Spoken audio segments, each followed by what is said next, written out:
Assalamualaikum warahmatullahi wabarakatuh. Salam sejahtera untuk kita semua. Salam sehat. Apa kabar Sobat Dokadil? Semoga dalam keadaan sehat walafiat. Alhamdulillah, Alhamdulillahirrahmanirrahim. Kita berjumpa lagi di channel YouTube Dokadil Institute, channel yang membuat kita semua lebih paham beternak. Allahumma sholli ala Sayyidina Muhammad wa ala ali Sayyidina Muhammad. Selawat beriring salam kepada baginda Rasulullah Sallallahu Alaihi Wasallam yang selalu dan selalu kita harapkan syafaatnya sampai akhir kelak nanti. Nah, yang pertama yang harus kita perhatikan adalah alat angkutnya. Pastikan alat angkut yang akan membawa ternak-ternak itu, baik itu ternak sapi, ternak kambing, ataupun ternak domba, alat angkutnya layak jalan. Dan pastikan dokumen-dokumen alat angkut itu lengkap dan masih berlaku. Dan juga supirnya harus punya SIM yang sesuai dengan alat angkutnya. Harus ada dan masih berlaku. Nah, Sobat Dokadil, ada 3 jenis perjalanan berdasarkan asal dan tujuan wilayahnya. Perjalanan ini ya, perjalanan ternak ini. Nah, yang pertama itu perjalanan dalam kota atau dalam satu kabupaten kota. Kemudian yang kedua, perjalanan antar kota yang masih dalam satu provinsi. Dan yang ketiga adalah perjalanan antar provinsi. Nah, ketiga kategori ini mempunyai perbedaan masing-masing persyaratan yang dibutuhkan untuk membawa hewan ternak ke daerah tujuan. Nah, yang pertama, perjalanan dalam kota. Ini termasuk persyaratan yang lebih mudah daripada yang dua kategori yang selanjutnya. Kalau membawa hewan ternak yang masih dalam satu kabupaten kota, itu setidaknya hanya membutuhkan dua dokumen surat, yaitu yang pertama surat jalan dan sertifikat veteriner ataupun SKKH, sertifikat keterangan kesehatan hewan. Nah, surat jalan ini fungsinya adalah untuk membuktikan bahwa hewan ternak yang akan dibawa tersebut adalah hewan ternak yang legal dan bukan barang sengketa, bukan curian. Nah, surat jalan ini biasanya ditandatangani oleh pemerintah setempat atau biasanya kepala desa atau kepala dusun. Nah, kalau sertifikat veteriner atau SKKH ini diterbitkan oleh pejabat otoritas veteriner kabupaten kota yang membidangi peternakan dan kesehatan hewan. Itu di dinasnya, ada dinas, biasanya dinas pertanian atau dinas peternakan. Nah, ini POV ini atau pejabat otoritas veteriner ini merupakan dokter hewan yang ditunjuk oleh kepala daerah untuk membidangi fungsi veteriner, fungsi kesehatan hewan di kabupaten kota tersebut. Nah, kemudian Sobat Dokadil, perjalanan yang kedua adalah antar kota tapi masih dalam satu provinsi. Ini sebenarnya lebih banyak persyaratannya daripada yang masih dalam satu provinsi, Sobat Dokadil. Nah, ini ada beberapa yang harus kita perhatikan. Yang pertama, kita harus menghubungi dinas kabupaten kota daerah tujuan.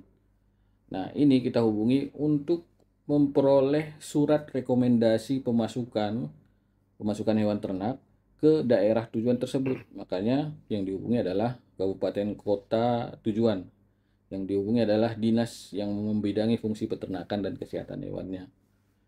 Nah, kalau sudah dapat, berarti kan artinya daerah tersebut bersedia dimasuki ataupun dibawa hewan-hewan ternak itu ke daerah tersebut. Nah, kemudian uruslah surat jalannya. Surat jalan seperti yang saya sebutkan tadi, ini fungsinya adalah membuktikan bahwa hewan ternak yang dibawa tersebut adalah bukan barang sengketa, bukan barang curian.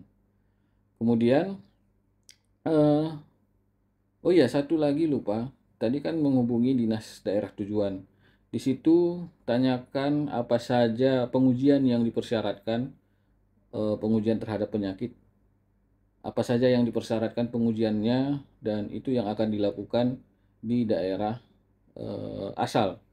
Nah, selanjutnya datangilah dinas kabupaten kota setempat, hubungi pejabat otoritas veterinernya, hubungi dokter hewannya untuk diterbitkan sertifikat veteriner ataupun SKKH, surat keterangan kesehatan hewan. Nah, sekaligus surat rekomendasi pengeluaran. Nah, ini kan perjalanannya antar kabupaten kota yang masih dalam satu provinsi. Jadi surat rekomendasi dan surat keterangan kesehatan hewan ataupun sertifikat veteriner itu cukup diterbitkan oleh dinas kabupaten kota.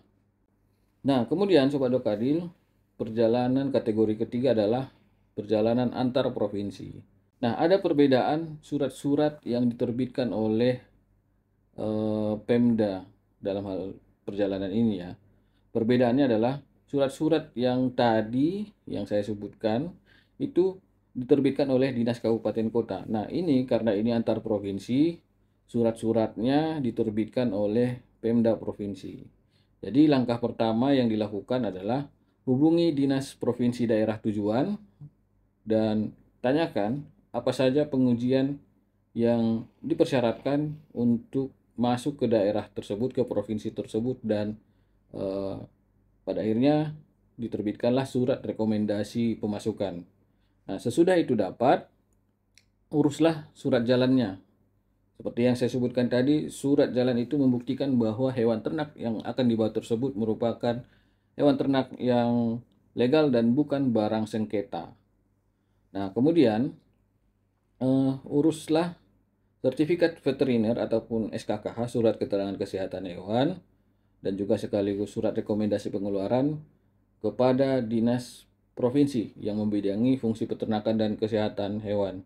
Itu nanti surat itu ditandatangani ataupun ditanggung-jawabi oleh POV, pejabat otoritas veteriner ataupun dokter hewan yang ditunjuk oleh kepala daerahnya. Nah, muncul pertanyaan, bagaimana kalau perjalanan hewan ternak tersebut harus melewati pelabuhan? Karena bisa saja perjalanan antar provinsi ini bisa saja antar pulau. Jadi solusinya tidak susah sebenarnya Sobat Dokadil. Lapor saja ke karantina. Datangi kantor-kantor pelayanan karantina yang ada di pelabuhan keberangkatan. Nah, misalnya dari Provinsi Sumatera Utara ke Provinsi Jawa Barat. Itu kan pasti melewati pengeluarannya pelabuhan Bakauheni di Lampung dan pelabuhan Merak di Banten. Jadi yang dihubungi adalah yang pertama adalah karantina di pelabuhan Bakauheni. Nah, di situ di karantina yang berada di pelabuhan pengeluaran itu akan dilakukan pemeriksaan dokumen-dokumen yang dipersyaratkan tadi. Kemudian dilakukan pemeriksaan fisik ke hewan-hewan ternak yang akan dibawa dan juga dilakukan pengujian yang diperlukan agar ternak tersebut boleh menyeberang. Nah, ini sedikit tips bagi Sobat Dokadil.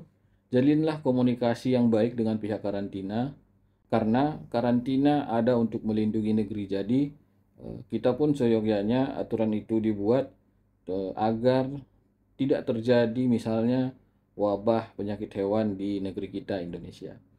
Jangan ragu Sobat Dokadil sama biayanya. Biayanya nggak mahal dan itu semua dibayarkan langsung ke negara.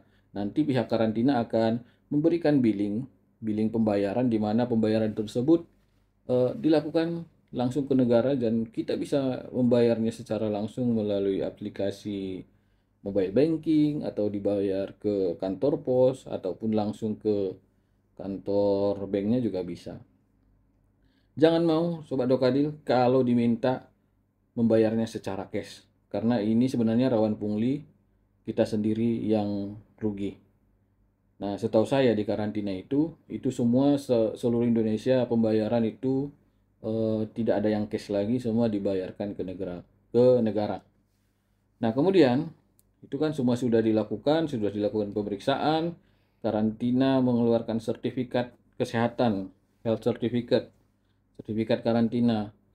Nah, itu sudah boleh menyeberang. Nah, sesudah menyeberang, laporkan lagi ke karantina di pelabuhan tujuannya.